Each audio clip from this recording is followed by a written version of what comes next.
जय श्री कृष्ण। दंडवत प्रणाम। दंडवत प्रणाम। आपका अपने यूट्यूब अप्रैल 2023 को श्री गोपाल मंदिर फूलबंगस में 72वां वार्षिक महोत्सव मनाया गया। 2 अप्रैल को ज्ञान सत्र आयोजित किया गया। इसमें निष्काम सेवा मानवक निष्काम सेवा जय कृष्ण युवा मंडल के सदस्यों ने मंदिर के संचालक श्री मयंकराज पंजाबी मंच पर असीम सभी संत महंत तपस्वियों और निगम पार्षद श्रीमती उषा शर्मा का स्वागत किया और आभार व्यक्त किया। कार्यक्रम के शुरुआत में मयंकराज जी और इस दौरान श्री जय कृष्ण मानव पंथ दिल्ली एवं महाराष्ट्र मंदिरों के संचालक गण भी उपस्थित रहे। सभा के अंत में मंदिर के संचालक मंच श्री मयंकराज पंजाबी जी ने कार्यक्रम के निमित्त सहयोग देने के लिए सभी का आभार व्यक्त किया और कार्यक्रम के अंत में सभी ने भोजन प्रसाद ग्रहण किया। हर्ष उल्लास के साथ विविध रूप से कार्यक्रम संपन्न हुआ। दंडवत प्रणाम।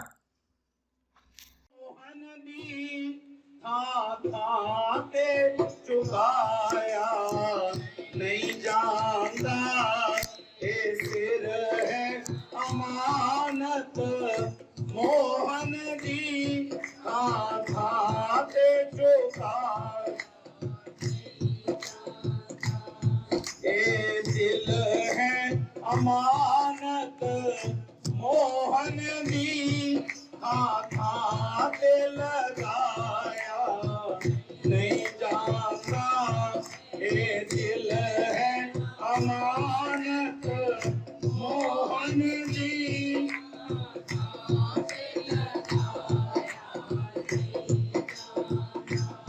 असी की कौन निभावांगे मंदे कर्मा फल ना जावांगे असी कीते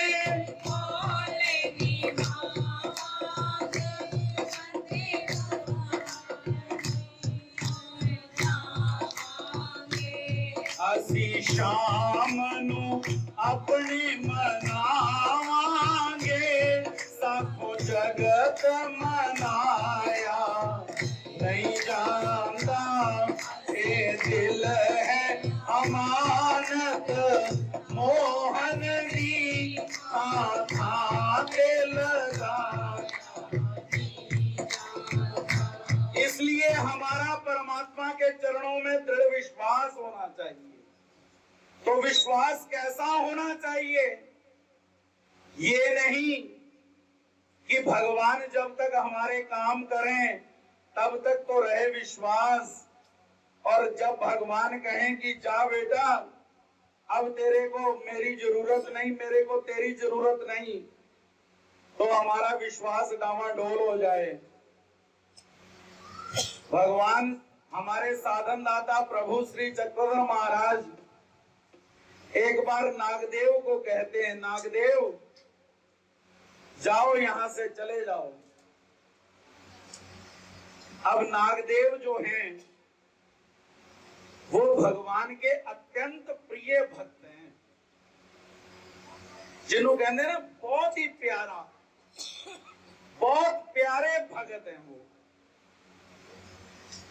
ऐसे प्यारे भक्त को भगवान आज कह रहे हैं जाओ नागदेव यहां से चले जाओ, नहीं तो कौन सी शक्ति तुम्हें हमारे से दूर ले जाएगी हमें नहीं पता, हमसे दूर चले जाओ। नागदेव ने जब ये बात सुनी, नागदेव जी अपने मन में सोचने लगे कि अरे भगवान के चरणों का आश्रय लिया तो चरणों का जिसने आश्रय ले लिया वो जाए तो जाए कहां?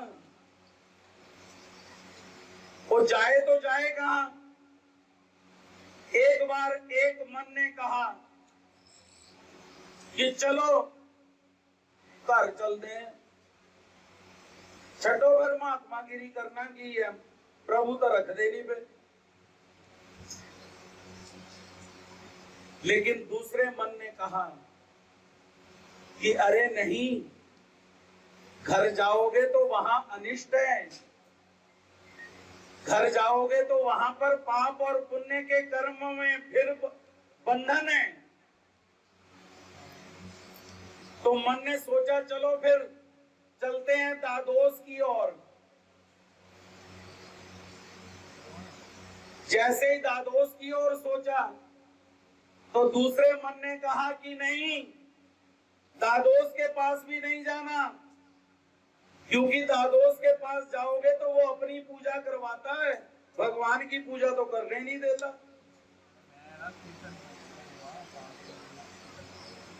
अब जाऊं तो जाऊं कहां?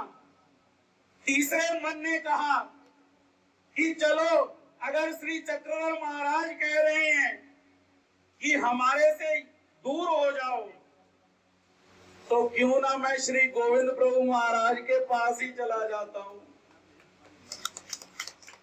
और श्री गोविंद प्रभु महाराज के पास जाता हूं, ऐसा सोच करके भगवान को कहते हैं, नागदेव कहते हैं महाराज अगर आपकी आज्ञा हो तो मैं रिद्धपुर चला जाऊं। वो जो भगवान अप्रसन्न थे, महाराज उदास थे, महाराज के चेहरे पे खुशी आ गई। भगवान कहते हैं नागदेव, इसे कहते हैं विधि करिता विधि स्फुरे। जब हम विधियों पर चलते हैं तो हमारे को अविधि नहीं हो सकती। अगर हम सारी क्रिया ही मनमानी कर रहे हैं तो वहां पर भगवान के वचनों का अनुष्ठान नहीं कर सकते। हम अनुष्ठान कहां कर सकते हैं? जहां हम पूर्ण रूप से भगवान के वचनों के ऊपर चलते हो। महाभारत का समय चल रहा था, युद्ध चल रहा है, तो दुर्योधन भीष्म पितामह को कहने लगा कि ये जो भीष्म पितामह है ना, ये बड़ा बड़ा रोड़ा, इसी के कारण हमारी जीत नहीं हो रही। अब भीष्म पितामह के सामने ये बात कह रहा है तो भीष्म पितामह को बड़ा ताव लगा कि अरे मैं तेरे खातिर युद्ध कर रहा हूं और तू मुझे ही बातें सुना रहा है। भीष्म पितामह को आया ताव, और ताव में आकर के भीष्म पितामह कहते, ले फिर दुर्योधन, मैं सौगंध लेता हूं गंगा पुत्र भीष्म कि कल का सूर्यास्त अर्जुन नहीं देखेगा, अर्जुन को मैं मार डालूंगा। अब जैसे ही दुर्योधन ने ये बात सुनी कि भीष्म पितामह ने प्रतिज्ञा कर ली कि अर्जुन मार डालेंगे, तो दुर्योधन तो बजाने लगा ताली, कहता वाह भाई वाह, कल एक तो पांडव मरेगा। अब कौरवों के पक्ष में सारी बधाइयां चल रही हैं, खुशी का माहौल है। इधर पांडवों को जब पता चला कि भीष्म पितामह ने प्रतिज्ञा कर ली अर्जुन मार देंगे वो कल, तो पांडवों के शिविर में क्या हो गया? शोक हो गया, दुख हो गया कि अरे कल का युद्ध कैसा होगा। अर्जुन जो है वो भीष्म पितामह के हाथों मारा जाएगा। क्या करें, कैसा करें कि अर्जुन को भीष्म पितामह से दूर रखा जाए। ऐसे मीटिंग कर रहे हैं, उस मीटिंग में अर्जुन को नहीं बिठाया। क्यों? क्योंकि भाई जिसने मरना हो उसे पहले ही बता दो भी तेरी मौत आने वाली है, वो तो पहले ही बेचारा हार्ट अटैक नाल पहले ही मर जाना। तो इसलिए भीष्म अर्जुन को साइड में रखा गया। सारी रात मीटिंग हुई। जब प्रभात का समय हुआ तो तो भगवान श्री कृष्ण अपने कक्ष में जाने लगे। पांडवों को कहा कि चलो सुबह की सुबह देखेंगे अब क्या होगा। तो भगवान अर्जुन के कक्ष में देखते हैं कि अर्जुन क्या कर रहा है। जैसे ही अर्जुन का पर्दा हटाया, अर्जुन तो दोनों हाथ पसार करके आराम से सो रहा है कुंभकर्ण की। भगवान ने देखा, भगवान कहते ओए होए अर्जुन ये सोया हुआ है, इसकी तो मौत होने वाली है आज, और जिसकी मौत आई हो, सर पे मंडरा रही हो, उसे नींद कैसे। भगवान गए और सोए हुए अर्जुन को उठाते हैं। अर्जुन उठ, तेरे को पता है क्या होने वाला आज। अर्जुन कहता है पता है मुझे क्या होने वाला है। भगवान कहते हैं अरे पगले, भीष्म पितामह ने प्रतिज्ञा कर ली कि तेरे को मार डालेंगे आज, पता तेरे को। अर्जुन कहता बिल्कुल महाराज, मुझे मालूम है कि भीष्म पितामह ने प्रतिज्ञा कर ली कि आज मुझे मार डालेंगे। तो भगवान कहते तुझे नींद कैसे आ गई, तू सो कैसे गया। अर्जुन भगवान को क्या जवाब देता है। अर्जुन कहता है महाराज एक भीष्म क्या, हजारों भीष्म भी अगर सौगंध खा लें तो मुझे विश्वास है कि आप मुझे मरने नहीं दोगे, आप मुझे बचा लोगे। और हुआ भी वैसे ही। जब युद्ध का समय आया, दूसरा दिन हुआ, जब युद्ध होने लगा, भीष्म ने तीर जैसे ही अर्जुन की तरफ खींचा अभी, तो भगवान श्री कृष्ण रथ से नीचे छलांग लगा दी। और भगवान ने चक्र सुदर्शन नहीं बुलाया, भगवान ने रथ का पहिया ही उठाया और भगवान भीष्म की ओर भागे। भगवान कहते भीष्म रुक जा, अर्जुन का बाल भी बांका अगर हो गया तो ये सारी सृष्टि का विनाश 1 मिनट में कर दूंगा। इतना अभिमान भगवान अपने भक्त का लेते हैं। लेकिन लेते किसका है? जिसका दृढ़ विश्वास भगवान के श्री चरणों पर है। इसलिए हमारा विश्वास परमात्मा के चरणों पर होना चाहिए। श्रद्धा भी हो, विश्वास भी हो, लेकिन एक चीज अगर ना हो तो वो पूरी नहीं बनती। जैसे सब्जी बनाते हैं हम, तो उसमें बहुत सारे मसाले डाले जाते हैं तभी स्वादिष्ट बनती है, तभी खाने योग्य बनती है। अगर सभी मसाले डाल दिए जाएं, एक चीज ना डालो, तो सारी सब्जी का बेड़ा गर्क हो जाता। वो केड़ी चीज है? अगर उसमें नमक ना मिलाओ तो जितने मर्जी मसाले डाल दो, नमक नहीं डाला सब्जी में तो उसका स्वाद बेस्वाद हो जाता है। उसी तरह से श्रद्धा और विश्वास के साथ साथ हमें भगवान के साथ कोई ना कोई संबंध बनाना चाहिए। संबंध बनाना चाहिए। कैसा संबंध? जैसा संबंध श्री नागदेव आचार्य जी ने भगवान के साथ बनाया। श्री नागदेव आचार्य जी एक बार डोमे ग्राम में, श्री नागदेव आचार्य पांगोल का वेश धारण करके श्री नागदेव आचार्य जी कहते हैं महाराज ये पंगो आपके द्वार पर आया है, आपसे भिक्षा मांग रहा है, प्रभु आप क्या दोगे? भाईसा कहती है महाराज ऐसे भक्त को क्या दोगे? महाराज कहते हैं ऐसे भक्त को तो हम प्रेम दान दे देंगे। ऐसा संबंध हमें भगवान के साथ बनाना चाहिए कि भगवान देने के लिए तत्पर हो जाएं, हम लेने के लिए इच्छा ना करें।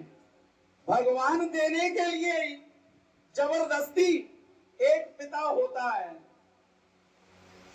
जो पिता बालक को पैसा नहीं देता, बच्चे अक्सर माँ बाप से ये मांगते ही हैं कि मेरे को पॉकेट मनी दो, है? लेकिन एक पिता ऐसा भी है कि वो जो अपने बच्चे से बहुत प्यार करता है, वो क्या करता है, वो रात को चुपके से अपने बच्चे के जेब में उसकी पॉकेट मनी आराम से डाल देता है, वो कुछ कहता ही नहीं। हमने भगवान को क्या बनाना है, वैसे पिता बनाना है कि महाराज हमारे को जबरदस्ती देने की इच्छा करें, जबरदस्ती महाराज देने के लिए तत्पर हो जाएं। तो उसके लिए हमें क्या करना होगा, उसके लिए आखिर में आपको एक युक्ति बताते हुए आखिर में समाप्ति करता हूं कि क्या करना होगा। सासानल लइए नाम सदा, जिदी मेरे नाल सुख दा सा मिलिया, सानू लाड लड़ा जग सारा जिस दिन दा श्री घुसा दो, T20 में घुसा दो, वनडे में डाल दो, टेस्ट में डाल दो, ये हर एक में सेट हो जाते हैं। क्योंकि अभी अभी मंदिर के संचालक बाबा जी कह गए 3 बजे तक निपटा देना। अब इधर घड़ी देखे, बाबा जी की तरफ देखे, सांसें फूलती है, बाबा जी को रोक भी नहीं सकते, क्योंकि इनके शब्दों में जो अपार क्षमता है कि सुनते सुनते हम लोगों का मन भी नहीं भरता, परंतु समय जो है वो थोड़ा सा इसलिए भी देखना पड़ता है क्योंकि मैंने पहले ही बताया कि 4 दिन से जैसे शाम होती है ना, एकदम से अचानक ही काले बादल आ जाते हैं। तो बाबा जी का बहुत बहुत धन्यवाद। इसके बाद अभी अभी हमारे बीच में अशोक नगर मंदिर से पधारे हुए परम पूजनीय परम आदरणीय आचार्य प्रवर श्री एलेराज बाबा जी, मैं संजय आनंद जी से अनुरोध करूंगा बाबा जी का स्वागत। श्री गोपाल कृष्ण। इसके बाद में गगन विहार मंदिर से आए हुए वहां के संचालक, उनसे विनती करता हूं कि अपने बधाई के 2 शब्द बोल, बधाई के 2 शब्द चढ़।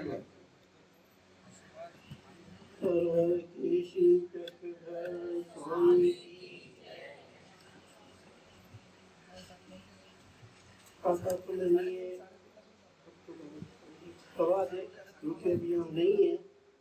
सबसे पहले उसको धन्यवाद प्रदान और मेरे स्टेज पे ये जो भी जितने भी अधिकारी बैठे हैं सब में से जिस स्टेज पे हैं सबको मैं सादर धन्यवाद प्रदान करता हूँ। और जो कांग्रेस श्री गोपाल मंदिर पूर्व मंदिर के बड़े बाबा जी को मैं 72वें वार्षिक महोत्सव की श्री कृष्ण मंदिर का गणराज की ओर से बहुत बहुत बधाई देता हूँ। भगवान उनको दीर्घायु दे और ऐसे ही वे हर साल पूर्वंगेश मंदिर का वार्षिक उत्सव आयोजित करते रहे और हमें आमंत्रित करते रहे और हम सबको ऐसे ही ज्ञान की बातें सुनने का अवसर मिले, यही मैं परमेश्वर के श्री चरणों में प्रार्थना करता हूँ। श्री दत्तात्रेय महाराज की जय। बहुत बहुत धन्यवाद बाबा जी, आपने समय को देखते हुए अपनी शुभकामनाएं यहाँ पर व्यक्त करी।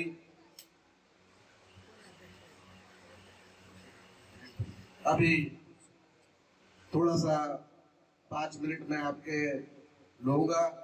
आशा करता हूं कि जिस प्रकार आपने पहले भी शांति बनाई हुई थी,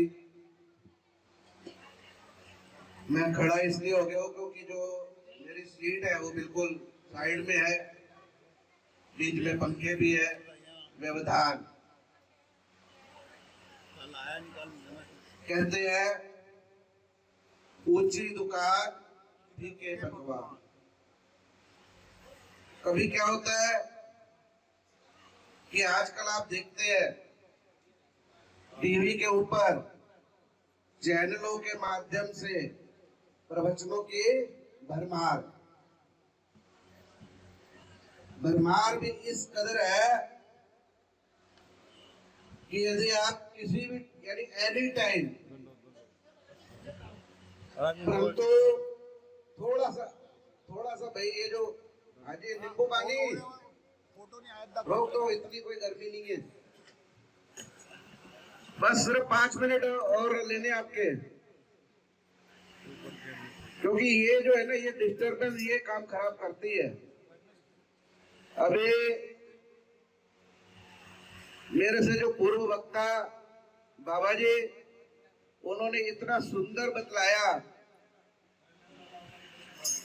कि जो आर्य समाज मंदिर के जो आर्य समाज धर्म के जो जिन्होंने मतलब उसका संदेश दिया चलाया, वो सबको पहले पूछते थे कि आपने परमेश्वर देखा क्या। अभी आपने ये बात सुनी ना, लेकिन लास्ट में अब सारे निरुत्तर हो जाते थे। निरुत्तर क्यों हो जाते थे? क्योंकि उनके पास कोई जवाब नहीं। भाई जो प्रश्न पूछा गया उसका जवाब भी तो आना चाहिए ना। इसीलिए मैंने क्या शब्द अभी प्रयोग किए, ऊंची दुकान फीके पकवान। यानी कोई बहुत बड़ी पदवी पे बैठा है, ठीक है ना, लेकिन उसको जो शास्त्र का यदि गहन अभ्यास ही नहीं, तो फिर हम क्या बोलेंगे? यही बोलेंगे ऊंची दुकान फीके पकवान। अब अगर मान लो किसी को बहुत बड़े वकील के उसमें बैठा दे, लेकिन उसको केस ही लड़ना नहीं आता, तो क्या कहेंगे? वैसे ही हमारे इसमें क्या बोला गया, जैसे बाबा जी ने बताया कि आखिर में उसको एक गुरु मिले, आखिर में उसको एक गुरु मिले कि जिन्होंने बोला, उसको समझाया कि बेटा क्या तुम परमेश्वर को पाने के योग्य हो गए हो? क्या तुम उनको देखने के योग्य हो गए हो? तो यही बात तो हमारे में भी कही जाती है कि परमेश्वर से मिलने के लिए जीव ने जो रुकावटें जोड़ी हुई हैं, जो अयोग्यताएं जोड़ी हुई हैं, पहले उन अयोग्यताओं को भी तो दूर करना पड़ेगा। वो अयोग्यताएं जब तक दूर नहीं होएगी, आप योग्य नहीं बनोगे, तब तक कैसे परमेश्वर के दर्शन होंगे? हम आए, हमने नाम मंत्र लिया है, अब और हम कहे नहीं अब हमें आज ही भगवान के दर्शन करा दो, ऐसा नहीं। हाँ, परमेश्वर भक्ति, देवता भक्ति, ये सबके भेद मैं गर्व से कहता हूँ कि हमारे जय कृष्णी महानुभाव पंथ में आपको अलग अलग बिल्कुल ठीक तरीके से समझा दिए गए हैं।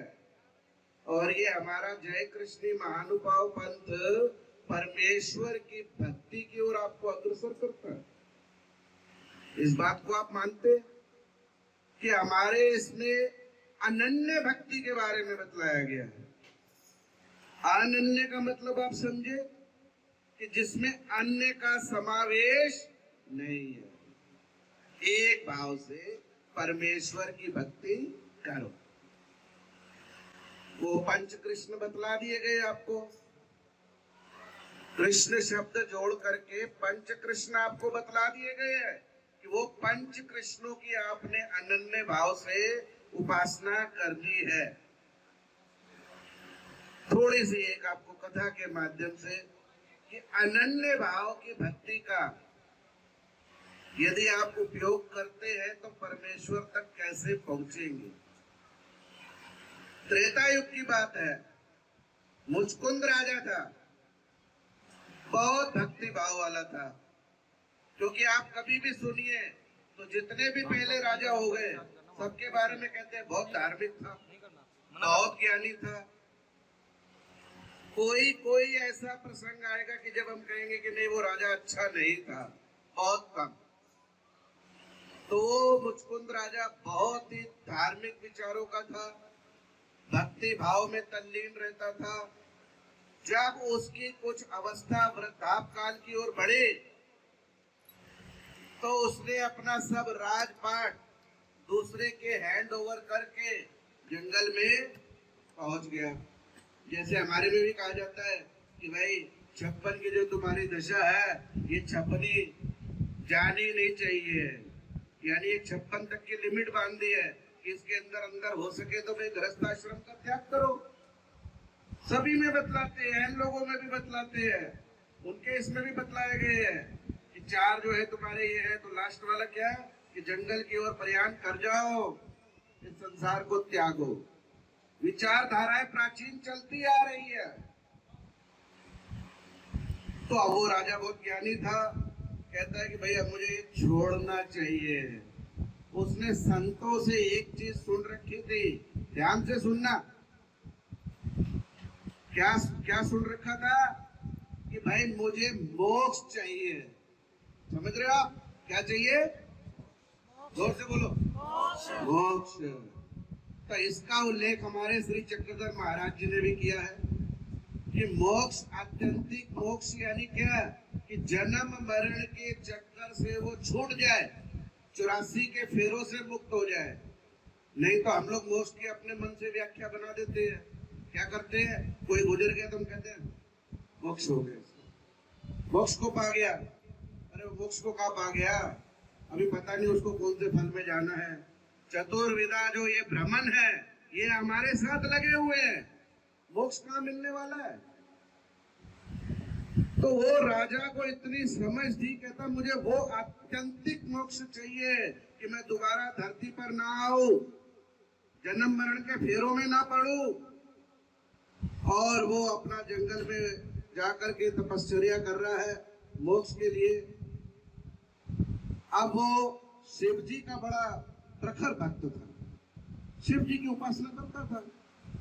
उसको जितनी नॉलेज थी, जिस चीज का उसको ज्ञान था, लेकिन वो जो आशा करके बैठा हुआ था वो मोक्ष की।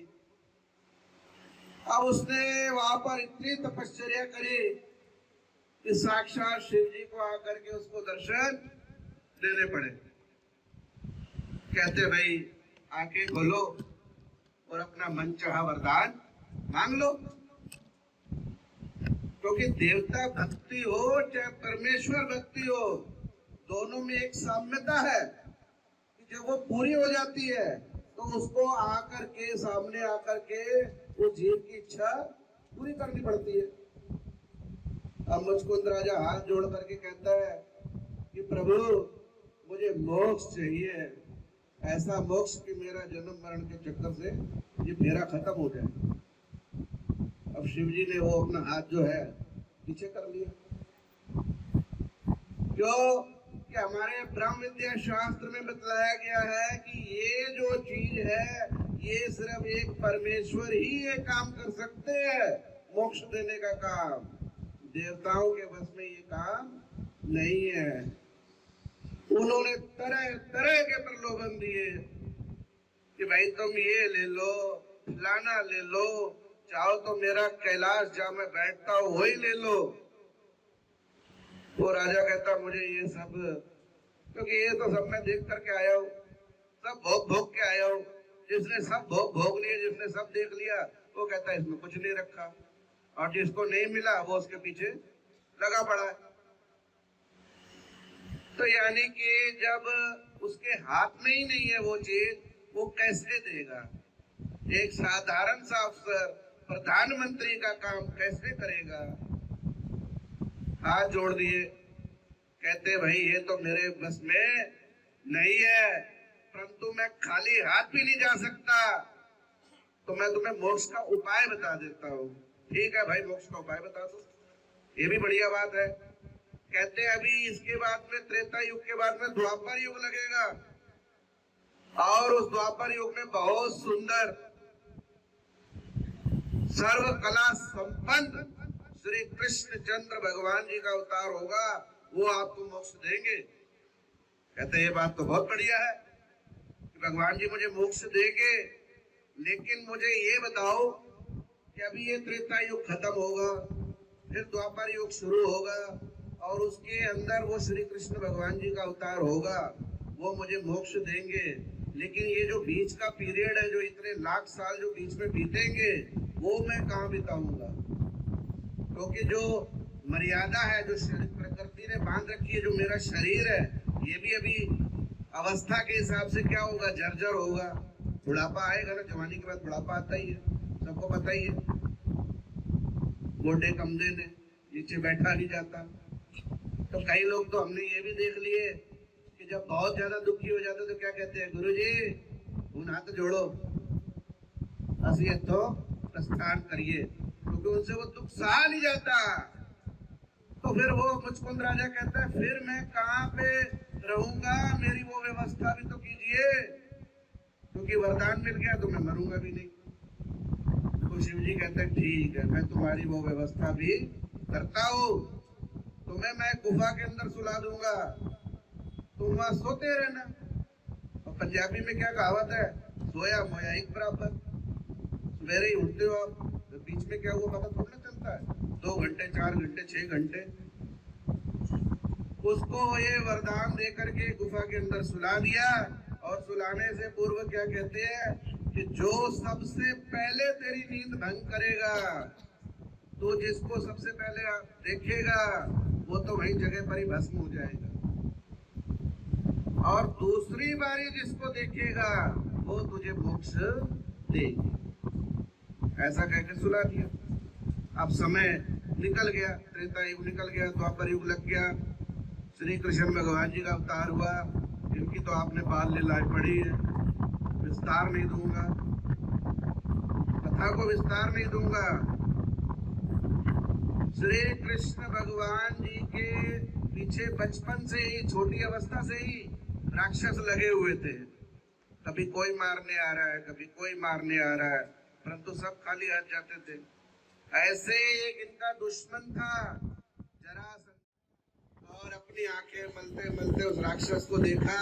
राक्षस का वहीं पर ही काम तमाम। बोलो गोपाल कृष्ण महाराज की।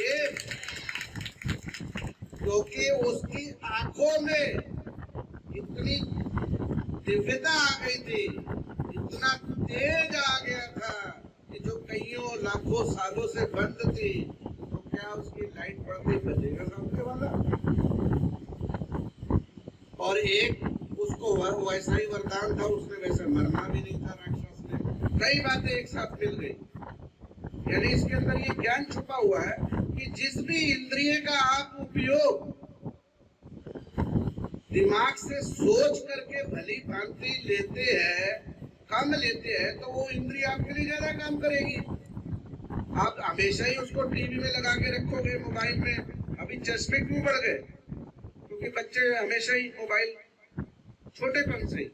आप नोट करना, मैं बुजुर्गों का क्या कहूँ, हम लोगों का ही पकड़ लो, उस टाइम इतने चश्मे नहीं होते थे, गिनते थे लोग। आपको याद होगा, पंजाबियों में पता ही है, रिश्ते के समय भी बोलते हैं, बूढ़ी चश्मा लांदी है, चश्मे वाली है। आप तो सारे चश्मे वाले हो रहे हैं। तो क्यों? क्योंकि उनकी जो इंद्रिय है उसका उन्होंने बहुत ज्यादा उपयोग कर लिया। तो वो तो फिर अपनी ताकत जो है उसकी एक लिमिट खत्म होने के बाद में फिर दिक्कत आती है। तो मुचकुंद राजा के देखने मात्र से ही वो काल यवन राजा भाई भस्म, राक्षस भाई भस्म हो गया। फिर हमारे श्री चक्रवर्ती कृष्ण चक्रवर्ती महाराज निकल करके आए, उसको भी वरदान की याद आ गई।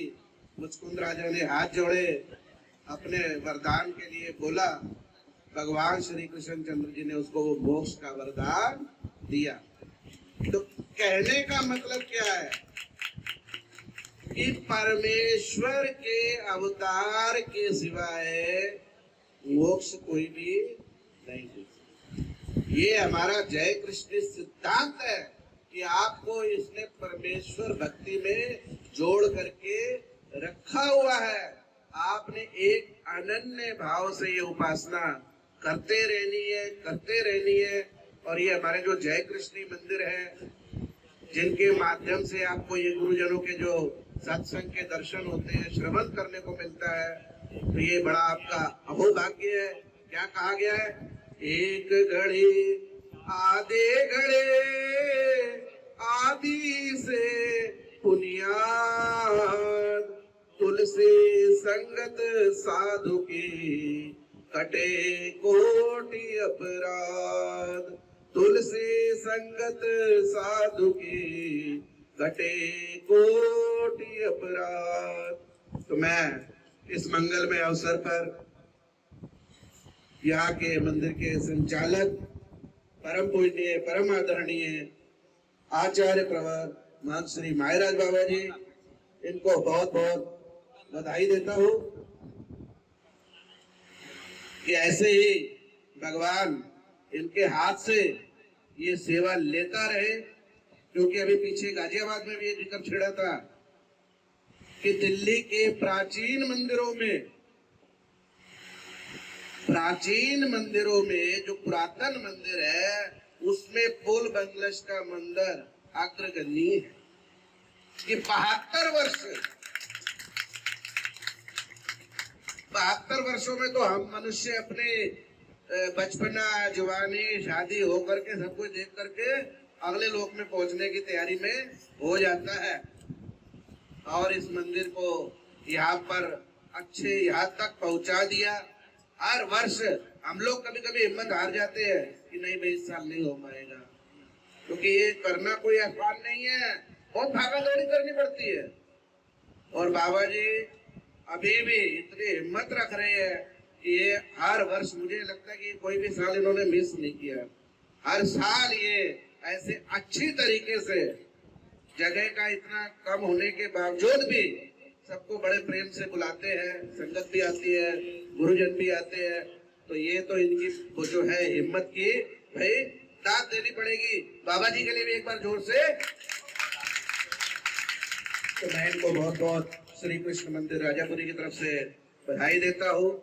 इसके बाद में शुभेच्छाएं जो प्राप्त हुई हैं वो हमारे परम पूजनीय परम आदरणीय अशोक नगर निवासी श्री एलेराज बाबा जी के द्वारा, वैसे ही उनके नजदीक बैठे हुए परम पूजनीय परम आदरणीय, घंटा बजाते हो ना, घंटा घर से आए हुए, घंटा घर मंदिर से आए हुए गोवर्धन बाबा जी, गोवर्धनकर बाबा जी, उनकी तरफ से भी शुभेच्छाएं प्राप्त हुई है। बाबा जी आप इनकी शुभेच्छाएं स्वीकार करें। वैसे ही रघुवीर नगर, पीछे से आवाज आ रही है बाबा जी की, रघुवीर नगर मंदिर से भी परम पूजनीय परम आदरणीय तपस्विनी भाई जी तो आई ही हुई है, और शास्त्री जी की भी तरफ से बाबा जी को बहुत बहुत शुभकामनाएं। इसके बाद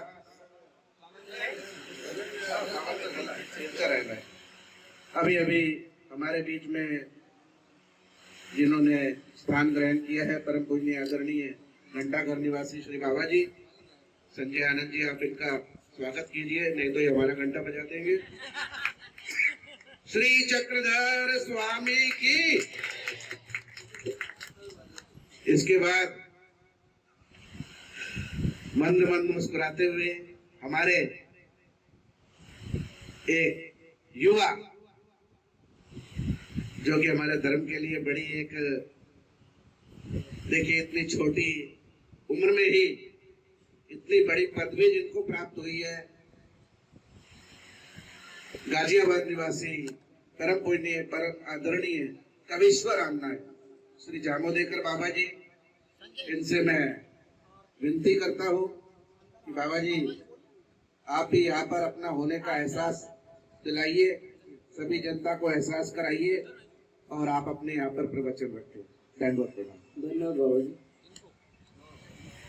वसुदेव सुतं देवं कंसचाणूरमर्दनं देवकी परमानंदं श्री कृष्ण वंदे जगद्गुरुं।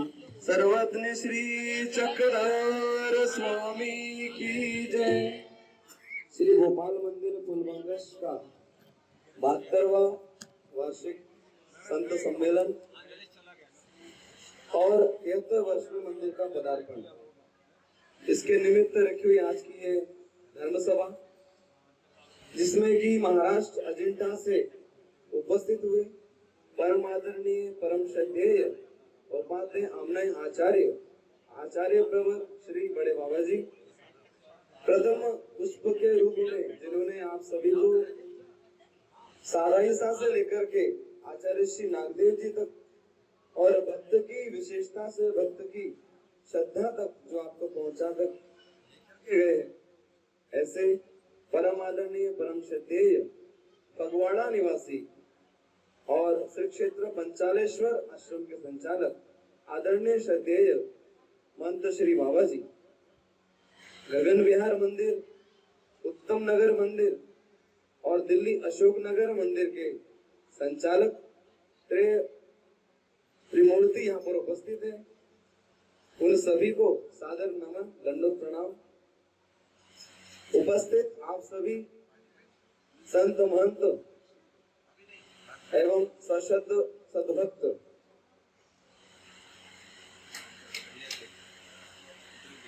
आप सभी ने मंदिर में जो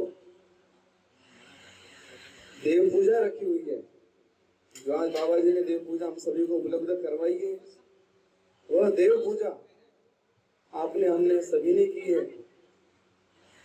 एक साधन यहाँ पर चेतन अवस्था में उपस्थित है और एक साधन जड़ अवस्था में, परंतु फिर भी हम दोनों की ओर सशक्त अंतकरण से नमन करते हैं, ताकि हम अपने जीवन की कुरीतियों को और बुराइयों को दूर करके उनके द्वारा प्राप्त होने वाली अच्छी जो ऊर्जाएं हैं उनको अपने जीवन में उतार करके हम अपने जीवन का प्रायश्चित करके सदमार्ग पे लग सके।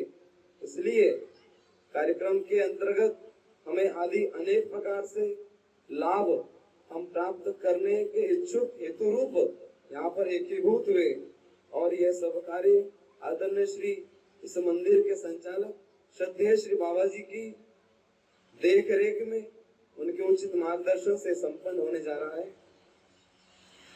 समय अधिक है।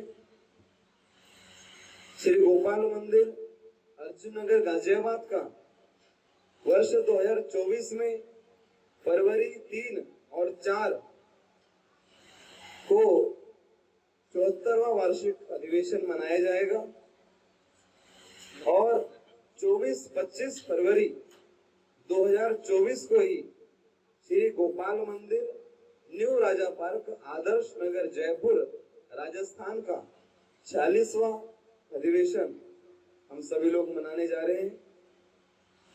उसके निमित्त जो भी सहकार्य महानुभाव निष्काम सेवा, जय कृष्णी महानुभाव प्रचारिणी सभा और श्री सावली मूर्ति मंदिर ट्रस्ट अंतर्गत जय कृष्ण युवा मंडल, इन सभी के सहयोग से एक अच्छे स्तर पर श्री गोपाल मंदिर जयपुर राजस्थान का एक संत सम्मेलन मनाने की इच्छा मन में ईश्वर ने वो संकल्प दिया है। तो इस सभी में आप सभी संतगण गुरुजन यहाँ पर उपस्थित हैं, वह मुझे इसके लिए सहकार्य करेंगे और उपस्थित होकर के उस धर्म कार्य को बढ़ाएंगे, क्योंकि वर्ष 2019 से उस मंदिर की सेवा जब से मुझे मिली है, वहां पर उस समय पर आदरणीय श्रद्धेय पुलबंगा निवासी श्री बाबा जी उपस्थित थे। गगन विहार श्री कृष्ण मंदिर के पूर्व संचालक केवल्यवासी श्रद्धेय श्री बाबा जी भी वहां पर उपस्थित थे और उत्तम नगर मंदिर के अभी महंत श्री प्रसाद बाबा जी भी वहां पर उपस्थित थे और भी दिल्ली के महंत श्री नांदगांवकर बाबा जी उपस्थित थे। उन सभी ने एक इच्छा व्यक्त कर दी कि बाबा जी अब आपके अधिकार क्षेत्र में ये मंदिर आया है तो एक उच्च स्तर पर एक अधिवेशन यहाँ पर मनाया जाए। परंतु जब से सेवा आई, सेवा को समझने में संभालने में कुछ वक्त लगा और अब वहां के से भक्तों की भी इच्छा हुई है कि वर्ष 2024 में एक अच्छे स्तर पर सभी दिल्ली एनसीआर के उत्तर भारत के सभी गुरुजनों को बुला करके उनका भजन पूजन किया जा सके।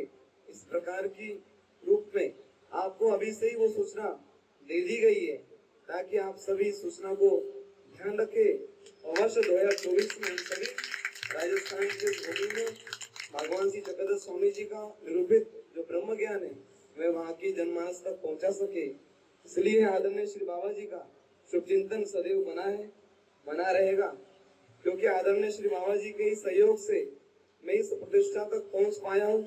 आदरणीय बाबा जी का मेरे जीवन में एक अहम प्रकार से विशेष प्रकार से योगदान रहा। तो आप सभी गुरुजनों का धन्यवाद करते हुए मैं अपने इस वाणी को यही विराम देता हूँ। आदरणीय बाबा जी को मंदिर के इस वर्षगांठ के निमित्त अनेकानेक बधाइयां देते हुए अपने इस वाणी को यही विराम देता हूँ। श्री गोपाल कृष्ण महाराज की जय। भाई धन्यवाद बाबा जी। बहुत ही संक्षिप्त शब्दों में, जिसको संक्षिप्त कहते हैं, छोटे शब्दों में बाबा जी ने अपनी बात रखी और आने वाले 2024 के लिए कार्यक्रमों की यहाँ उद्घोषणा कर दी। तो ये जयपुर में जो बड़े लेवल का ये प्रोग्राम कर रहे हैं, इनके लिए अभी इसी व्यासपीठ से बड़े गुरुजनों की ओर से इनको बाबा जी को अग्रिम बधाई, शुभकामनाएं। और आप सभी ये जो संदेश है आगे भी जनमानस तक पहुंचाए, ताकि वहां पर बड़ी संख्या में लोग पहुंच सके और बाबा जी जिस लेवल पे कार्य करना चाहते हैं उसमें उनको सफलता हासिल हो। ये सब हम सबका ही उत्तरदायित्व है। तो इस संदेश को आप आगे भी पहुंचाए। इसके बाद में आज के इस धर्म सभा के इस कार्यक्रम के अध्यक्ष महाराष्ट्र से आए हुए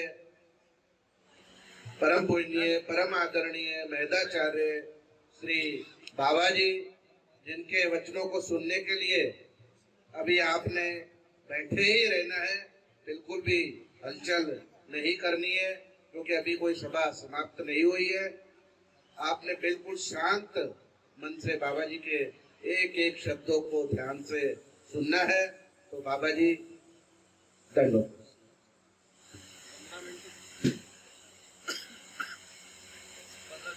पंचकृष्णं प्रणम्यादो लीला विग्रहधारिणं पवित्रं अघंतारं चित्परं केवलं विभुं श्रीमश्चक्रधरादिनां पदांग्रे स्पर्शिते भुवि स्थानमात्रे नमस्कारो कराभ्यां कुरुते मया।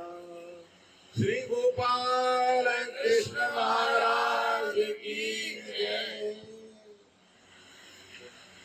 आदरणीय श्रद्धेय यहाँ के पावन उपस्थिति से इस सभा की शोभा और बढ़ गई है। ऐसे मेरे पड़ोस में बैठे हुए कविश्वर पूर्व के आचार्य परम पूज्य महंत श्री दामोदर बाबा जी,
हमारे जय कृष्ण धर्म के 13 प्रमुख आचार्य, 3 उप, तो सभी आज के इस मंदिर के 72वां वार्षिक सम्मेलन, इसका मतलब है कि अभी 3 वर्ष बाकी है इसका अमृत महोत्सव मनाने में। तो अब 3 वर्ष के बाद यहाँ बहुत बड़ा अमृत महोत्सव मनाया जाएगा, ऐसी मैं अपेक्षा करता हूँ। और इस गली में वो कार्यक्रम न होकर वो बड़े हॉल में वो कार्यक्रम संपन्न होगा। और उसकी तैयारी 3 वर्ष पहले से अभी से शायद थोड़ी थोड़ी करने शुरू करेंगे। और उत्तर भारत के तो सारे मंदिर के महंत रहेंगे ही, क्योंकि अब ये बहुत पुराना मंदिर है, इसका इतिहास बहुत प्राचीन है। दिल्ली में सबसे बड़ा मंदिर अभी बताया था। और कहने की बात यह है कि जैसे वो झेलम से हमारी सावरी मूर्ति आई, तो शुरू में इसी मंदिर में कुछ समय उसको रखा गया था, ताकि हमारा सावरी मूर्ति मंदिर बना नहीं था। तो बाद में बना, तब वो यहाँ से वो मूर्ति उधर गई है। तो पहले सावरी मूर्ति मंदिर में यहाँ उसकी शोभा बढ़ाई इस मंदिर की। तो ऐसा ही प्राचीन इतिहास है। यहाँ के पहले तपस्वी, बड़े वयोवृद्ध तपस्वी द्रौपदा बाई जी को भी हमने देखा है। मैं उत्तर भारत में कम से कम 67 से मैं उत्तर भारत को जानता हूँ। पंजाब में हमारी शास्त्री हुई है, अमृतसर में। पठानकोट मंदिर का संचालन भी 7 वर्ष 73 से लेकर 80 तक किया है। और इस रूप में हमेशा यहाँ पर हमारे प्रभाकर मुनि जी, कृष्ण मुनि जी, सावली मूर्ति मंदिर के संचालक हमें हर प्रसंग पर, हर कार्यक्रम पर, जलसे पर हमें बुलाते ही रहे हैं। इस प्रकार का इस दिल्ली से हमारा संबंध है। अब यहाँ कहने की बात यह है, ईश्वर के वचन यहाँ पर काफी कुछ बताए गए। हमारे मुरारबन व्यास बाबा जी फगवाड़ा वाले, उन्होंने एक के बाद एक चरित्र सबसे अच्छी तरह से आपके सामने विस्तृत किए हैं। लीलाएं समाप्त नहीं होती, बहुत सारी उपयुक्त लीलाएं हैं। आप अपने जीवन में वो जो, यदि आपने चरित्र रखा हुआ है, गीता तत्व ज्ञान रखा हुआ है, तो घर में प्रातः समय में एक लीला जरूर पढ़ने का प्रयत्न करते रहे। एक लीला खाली पढ़नी है, गीता फिर बंद करनी है। तो इस प्रकार यदि आप करेंगे तो आपको पता चलेगा जी कि यहाँ पर जो बाबा जो बोलते हैं वह आपके मन में ठीक तरह से प्रवेश होता है। जो बात हमने पढ़ी है तो उसको फिर दोबारा रिपीट हो जाएगी तो बड़ा उसका गहराई से हमें ज्ञान पता चल जाता है। भगवान के सानिध्य में मनुष्यों का तो उद्धार हुआ ही हुआ है। मनुष्यों का उद्धार होना बहुत बड़ी बात नहीं है, परंतु भगवान के सानिध्य में आए हुए पशुओं का भी भगवान ने भला किया है। और इतना प्रमाण पत्र भगवान ने उन पशुओं को दिया है, इंसान को वो नहीं दिया। उनके उस प्रामाणिकता को देखकर, उनकी आज्ञा के पालन को देखकर भगवान ने उनको महात्मा शब्द से पुकारा है। भले वो पशु थे, परंतु उनको भगवान ने महात्मा शब्द से पुकारा है। यानी उस योनि में भी एक महात्मा की तरह उनका विचार था, उनका आचरण था। भले वो पशु योनि में थे, फिर भी आचरण से वो बड़े थे, और इसलिए भगवान को उस योनि में उस जीव को महात्मा शब्द से संबोधित करना पड़ा।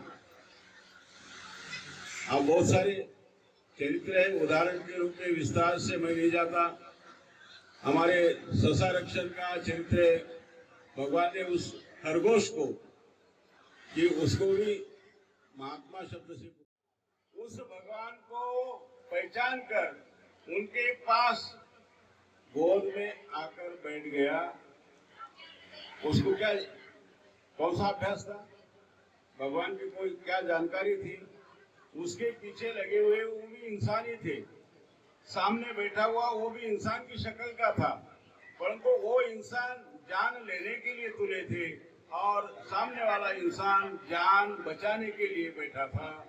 इसका अंतर उसने उस योनि में रहते हुए भी पहचाना।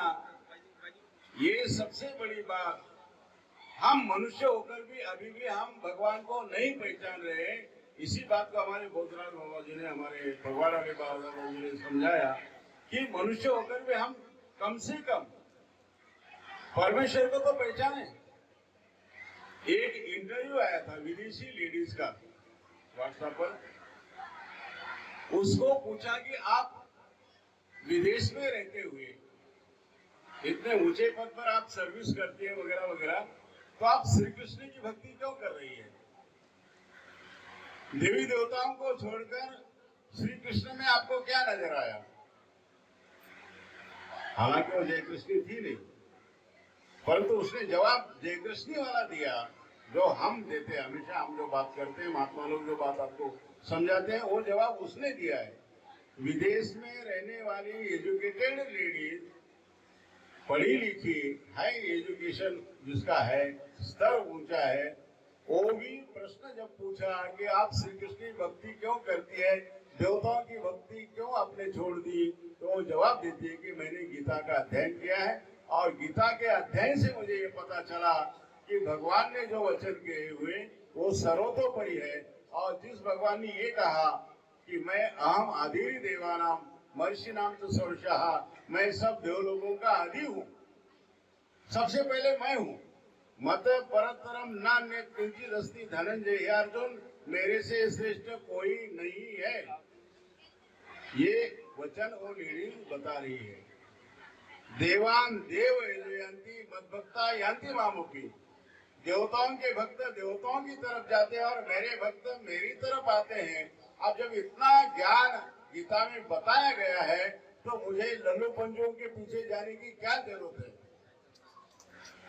आयरे गहरे के दुकान पर मुझे जाने की क्या अवस्था है? और इसलिए जय कृष्ण धर्म आपको आयरे गहरे के दुकान पर नहीं भेजता। मार्केट लगा हुआ है, धर्मों की दुकानें लगी हुई है, उन दुकानों से हटाने का काम भगवत गीता करती है। परंतु भगवत गीता को लोगों ने गोल कर दिया है। वो भी भगवत गीता बगल में रखकर कहीं हनुमान की तरफ जा रहे, कहीं इधर की तरफ जा रहे, उधर की तरफ जा रहे, सब बगल में गीता है। गीता के ऊपर प्रवचन भी करते हैं बड़े बड़े बाबा लोग, परंतु वही ढाक के तीन बात।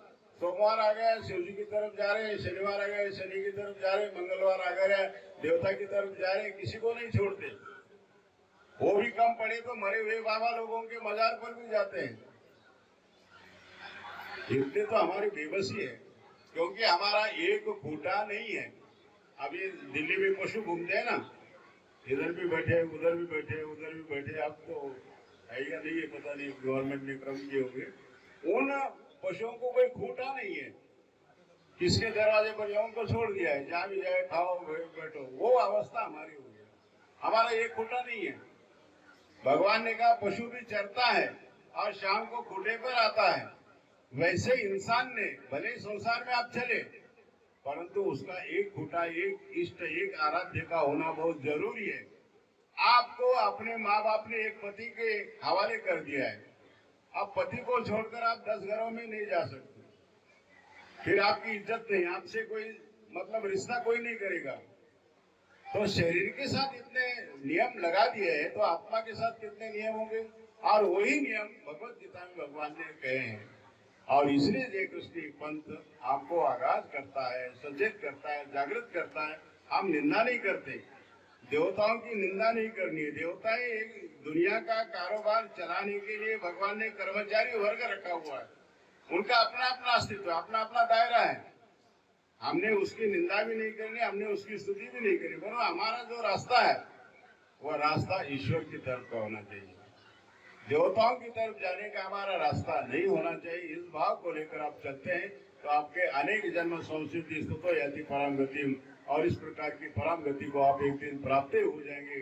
इस भावना के साथ मैं इन शब्दों को यहाँ विराम दूंगा।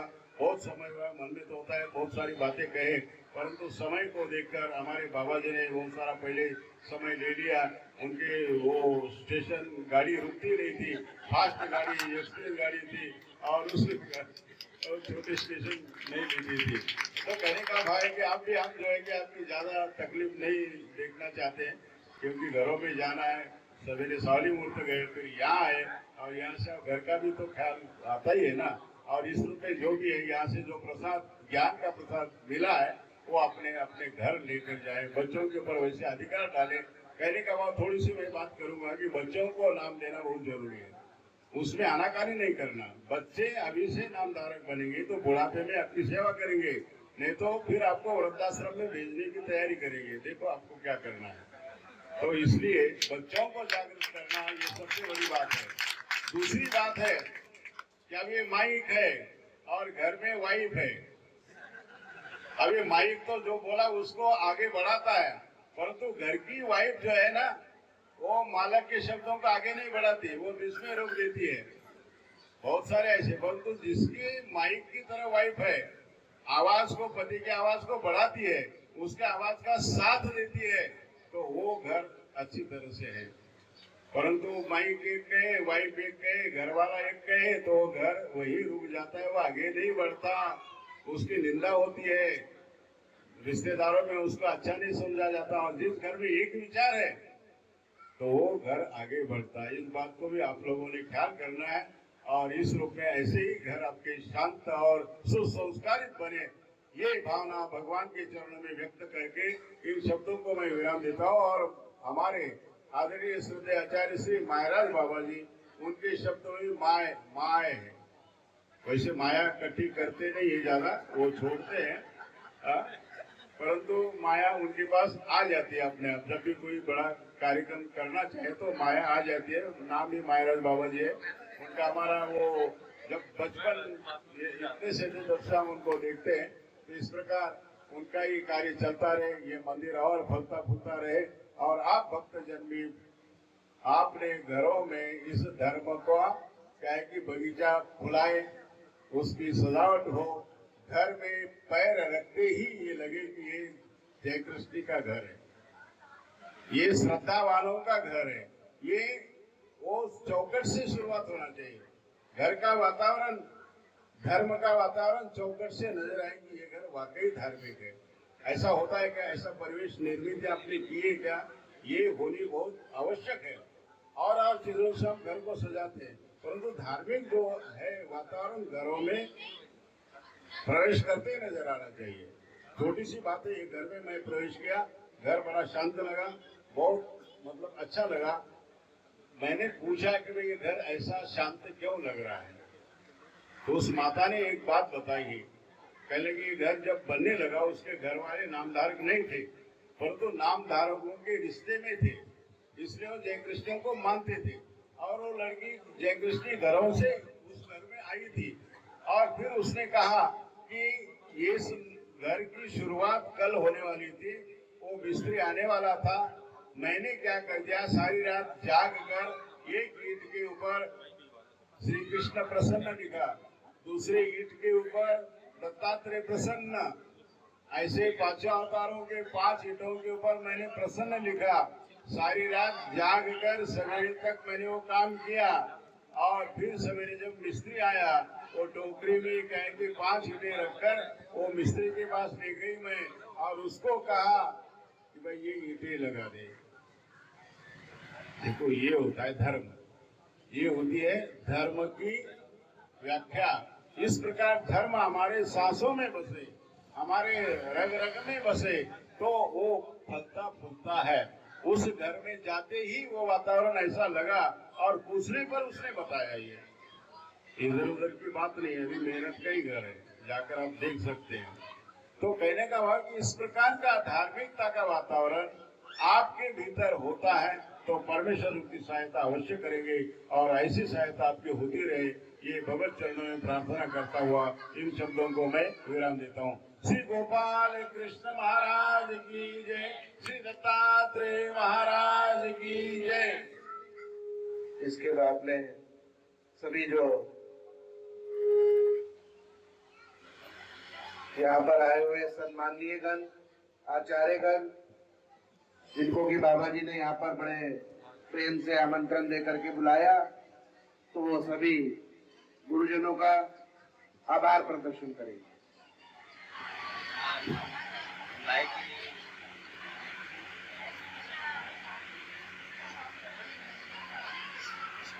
भाई अब समय ज्यादा हो रहा है।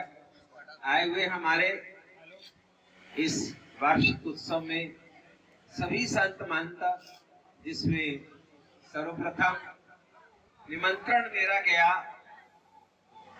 अजिंठा वाले बाबा जी का। इनको निमंत्रण किया, मैं क्या अगर ये हाँ करते हैं तो मैं प्रोग्राम करूंगा। बाबा जी ने 1 सेकंड नहीं लगाया, उसी समय हाँ कर दीजिए, मैं आपके कार्यक्रम में जरूर पहुंचूंगा। उनके आने पर हम बड़े प्रसन्न हैं। बड़े खुश हैं और मैं बहुत धन्यवाद देता हूँ बाबा जी को कि बाबा जी आए यहाँ पर और उन्होंने हमारे इस कार्यक्रम की शोभा बढ़ाई।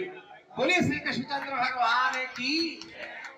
तदनंतर दूसरे वक्ता हमारे थे फगवाड़ा निवासी, अब हमारे इधर के चिर परिचित और हमारे अंदर दिल के अंदर बसने वाले फगवाड़ा निवासी परम पूज्य आचार्य प्रवर महंत श्री मुरारी मल बाबा जी, तो इनको भी निमंत्रण दिया।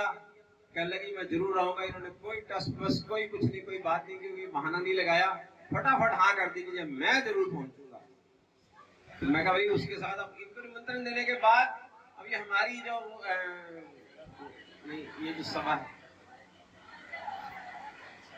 निष्काम महानव सेवा, निष्काम सेवा, तो इन्होंने प्रोग्राम हमारे साथ जोड़ दिया। बड़े दिनों से इनकी इच्छा थी कि बाबा जी आपका प्रोग्राम आ रहा है तो हम भजन संध्या का कार्यक्रम रखेंगे। मैं कहा वेलकम। तो इन्होंने बड़ी इच्छा से, बड़ी मेहनत से इन्होंने कल शाम को जो प्रोग्राम हुआ, शनिवार को 1 अप्रैल शनिवार को जो प्रोग्राम हुआ बहुत ही अच्छा था। सब लोगों की तरफ से बड़ा बधाई के संदेश भी आए कि बाबा जी बड़ा सुंदर प्रोग्राम हुआ। अभी जो कल आए हुए थे वो लोग भी आए हुए हैं, तो उन्होंने सबने कहा कि बड़ा अच्छा प्रोग्राम हुआ। और मैं इन पहले बाबा जी को बधाई देता हूँ। धन्यवाद आपका फगवाड़ा निवासी बाबा जी आए, इन्होंने कार्यक्रम को बड़ी अच्छी तरह से टैकल किया और अवसर की शोभा बढ़ाई। मन बड़ा प्रसन्न हो गया और इनको बहुत बहुत बधाई और धन्यवाद इनका।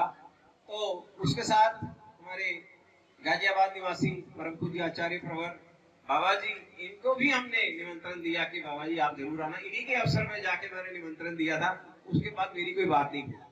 क्यों जी? गाजियाबाद में जो प्रोग्राम हुआ उसी में ही मैंने निमंत्रण दे दिया। मैं कहा भैया आपने भी यहाँ भी कार्यक्रम करना है और वहाँ भी आपने ही कार्यक्रम करना है। और उन्होंने बड़ा हमारा साथ दिया, बड़े टाइम पर आए, समय से पहुंच गए और अवसर की शोभा बढ़ाई। मैं इनका बहुत बहुत धन्यवादी हूँ। ऐसे ही हमारे अशोकनगर निवासी अशोकनगर बाबा जी, मैं इनके प्रोग्राम पे भी गया था। इन्होंने भजन संध्या का बड़ा अच्छा कार्यक्रम किया। मैं तो खैर वैसा नहीं कर पाया, पर इन्होंने बड़ा अच्छा प्रोग्राम, बड़ा अरेंजमेंट बड़ा सुंदर किया हुआ था। और अशोकनगर से आए हुए परम पूज्य आचार्य प्रवर हीलेराज बाबा जी, इनका मैं बहुत बहुत धन्यवादी हूँ और इन्होंने मेरी बात का मान रखा। मैं उसलिए अप्रिशिएट करता हूँ और इनका बहुत बहुत धन्यवाद करता हूँ। बोलिए श्री चक्रधर महाराज की। ऐसे ही हमारे राजापुरी बाबा जी, वहीं पर ही हमारी बात हुई थी, गाजियाबाद में बात हुई थी, उसके बाद भी हमारी बात होती रही। मैं कहा जी ये कार्यक्रम आपका है, आपने आके इसको संवारना है और अच्छी तरह ही आप कर सकते हैं, तो इसीलिए इनको ही स्टेज का संचालन दिया और आज इस सभा को बड़ी अच्छी तरह इन्होंने संबोधित किया। तो मैं इनका भी बहुत बहुत धन्यवादी हूँ। पूरा इनका परिवार, इनके महात्मा जी, पिताजी और भाई जी दोनों और सब आए हैं, अवसर की हमारी शोभा बढ़ाई है। मैं उसके लिए इनका बहुत बहुत धन्यवाद करता हूँ। ऐसे ही गगन विहार से आए हुए बाबा जी, मैं गया नहीं वहां पर, मैंने फोन से कह दिया बाबा जी मेरे से आना नहीं हो रहा और आप इस प्रोग्राम में आएंगे और हमारे को साथ देंगे। वो भी समय पर आए और इन्होंने बड़ा अच्छा योगदान दिया और मैं इनको भी बड़ा बड़ा धन्यवाद देता हूँ। गगन विहार से आए हुए हमारे नरेंद्र मुनि जी, एक फोन पे बात होती है और हम लोग आपस में मिल जाते हैं। तो भैया हर वक्त हमारा मान रखा, हमारा साथ दिया और आज कह रहे थे कि मैं इतनी मंडली लेकर आ रही हूँ। मैं कहा बाबा जी, भाई जी मेरे को पूछने की जरूरत ही नहीं है, आपका अपना मंदिर आप करो, मैं इधर लेके आ रही हूँ, बात खत्म। तो वो भी आए, उनका भी बहुत बहुत धन्यवाद। और सभी संत महात्मा लोग, पीतमपुरा से महात्मा लोग आए हैं, सावली मूर्ति मंदिर से भी आए हैं महात्मा लोग आए हैं वहां से भी, और रघुवीर नगर से भी बाबा जी आए हुए हैं, हमारे महात्मा कानेरा जी है ना, वो भी आए हुए हैं। पीतमपुरा से भक्त महात्मा लोग आए हैं। और कहां से हैं भाई जी? तो हो गई बात, हो गई। तो सभी आए हुए, अच्छा, तो रिद्धपुर से भी बाबा जी आए हुए थे, हम उनका भी बहुत बहुत अप्रिशिएट करते हैं। और हमारे जालिका देव से एक माधव मुनि जी भी आए हुए हैं, बहुत बहुत आपका धन्यवाद। हाँ, वो बाई जी आई थी पश्चिमपुरी में, परम पूज्य बाई जी रहती हैं, ललिता बाई जी। तो वो मेरे से पहले उन्होंने फोन पे कह दिया मैं आऊंगी जरूर, परंतु मैं आपका पूरा प्रोग्राम अटेंड नहीं कर सकती, मुझे जाना है। मैं कहा भाई जी जैसे आपकी इच्छा वैसे करो। वो आई और वो अपना समय देकर चली गई, और उनका भी बहुत बहुत धन्यवाद। ऐसे ही जो भी संत महात्मा लोग आए हैं, मैं अभी नाम लेने में असमर्थ हूँ, समय बहुत ज्यादा हो गया है, रोटी भी ठंडी हो रही है, और सबसे ज्यादा मैं धन्यवाद देता हूँ महानुभाव निष्काम सेवा।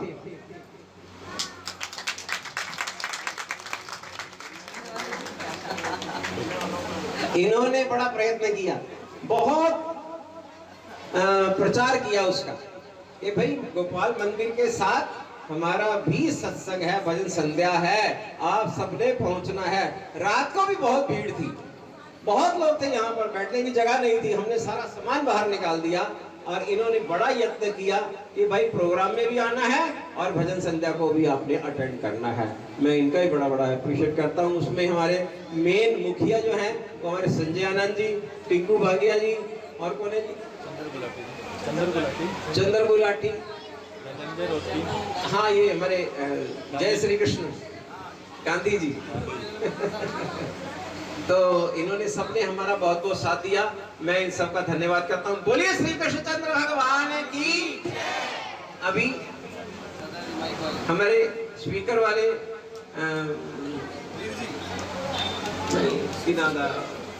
बिट्टू जी, तो बिट्टू चुप है जी। तो इन्होंने हमारा बड़ा साथ दिया, बड़ा सुंदर ये लेकर आए अपना वो सेट, बड़ा आनंद आया। हर एक को अपनी अपनी बात का मतलब समझ आ रही है, और मैं इनका बड़ा बड़ा अप्रिशिएट करता हूँ। आई हुई सारी भक्त जनता का हम धन्यवाद करते हैं। ऐसे ही भक्त जनता हमारे इस अवसर की शोभा बढ़ाती रहे, ऐसे ही हमारे को हिम्मत मिलती रहे, मैं इन सबका धन्यवाद करता हूँ। ऐसे ही आते रहो। अशोकनगर से भी हमारे आज वो सुनहरे, क्या है नाम का, सोमनाथ जी भी आए हैं। वो इस मंदिर के पुराने भक्त हैं, भाई जी का उनको उपदेश है, बड़े भाई जी का। तो आज वो आए, मैं उनको भी बड़ा अप्रिशिएट करता हूँ। और सारे लोग आए हैं हमारे गाजियाबाद से, फरीदाबाद से, सोनीपत से, पानीपत से, पलवल से, बल्लभगढ़ से, इतनी दूर दूर से भक्त जनता आई है। तो आए हुए सभी भक्तों का स्वागत स्वागत स्वागत। बोलो श्री कृष्णचंद्र भगवान की। और भोजन की व्यवस्था बता दो। एक बात, सबसे बड़ी बात आज करना चाहता हूं मैंने आज तक स्टेज पर बोली नहीं। तो आज का जितना भी कार्यक्रम है, आज हमारा भक्त नितिन सूरी जी की तरफ से किया जा रहा है। हितेन सूरी जी, उनकी तरफ से किया जा रहा है। मैं उनको भी आशीर्वाद देता हूँ, भगवान उन पर कृपा बनाए रखे, और हमेशा के लिए वो हर वक्त धर्म के लिए खड़े रहे। मैं आशीर्वाद देता हूँ, भगवान के आगे प्रार्थना भी यही करता हूँ कि वो हमेशा के लिए खड़े रहे। बहुत बहुत धन्यवाद। बोलिए श्री चक्रधर महाराज की जय। इतना बड़ा ये गुणगान सुनने के बाद ये निष्काम सेवा मंडल और भक्त जनता, तो मेरे भी मन में ये बात आ रही है कि हमारा 2024 में जो कार्यक्रम होगा, तो ये सारी निष्काम सेवा मंडली जो है वो हमारे कार्यक्रम में पहुंचे और सहयोग दे, ऐसे मैं उनको ये आदेश देता हूँ। हमारे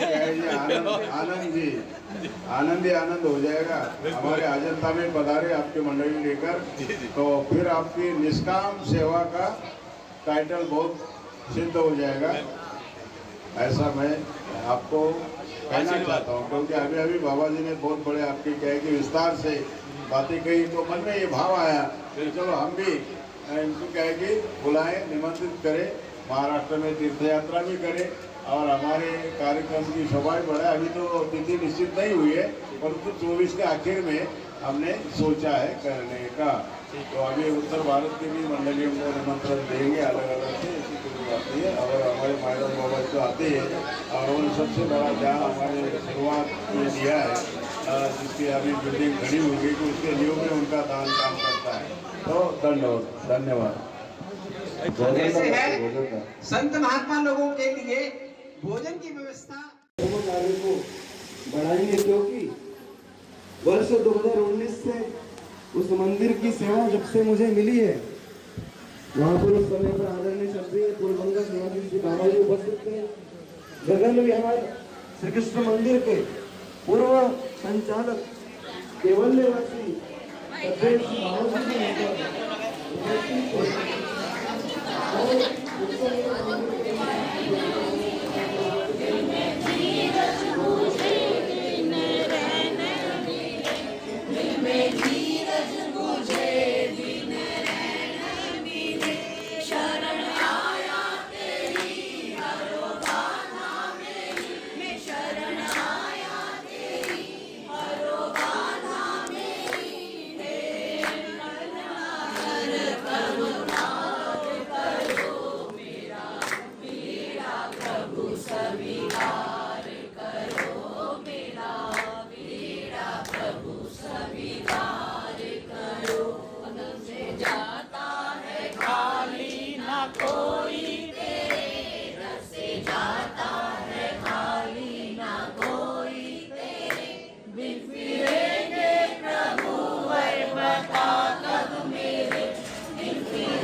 विघ्न निवारक दूर करे सब भय, पिताजी दूर करे सब भय।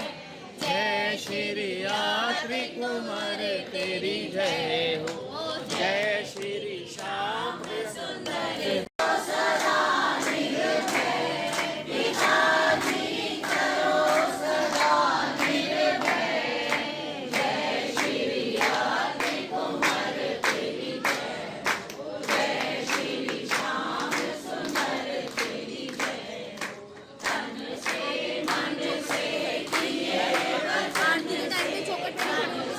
मन से किए वचन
ऐसी मैं अपेक्षा करता हूँ। और इस गली में वो कार्यक्रम न होकर वो बड़े हॉल में वो कार्यक्रम संपन्न होगा और उसकी तैयारी 3 वर्ष पहले से अभी से शायद थोड़ी थोड़ी करने शुरू करेंगे। और उत्तर भारत के तो सारे मंदिर के महत्व रहेंगे ही, क्योंकि अब ये बहुत पुराना मंदिर है, इसका इतिहास बहुत प्राचीन है। दिल्ली में सबसे बड़ा मंदिर अभी बताया था। और कहने की बात यह है कि जैसे वो जेलम से हमारी सावरी मूर्ति आई तो शुरू में इसी मंदिर में कुछ समय उसको रखा गया था ताकि हमारा सावरी मूर्ति मंदिर बना नहीं था। तो बाद में बना तब वो यहाँ से मूर्ति गुजर गई है। तो पहले सावरी मूर्ति मंदिर में यहाँ उसकी शोभा बढ़ाई उस मंदिर की।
स्वामी की जय।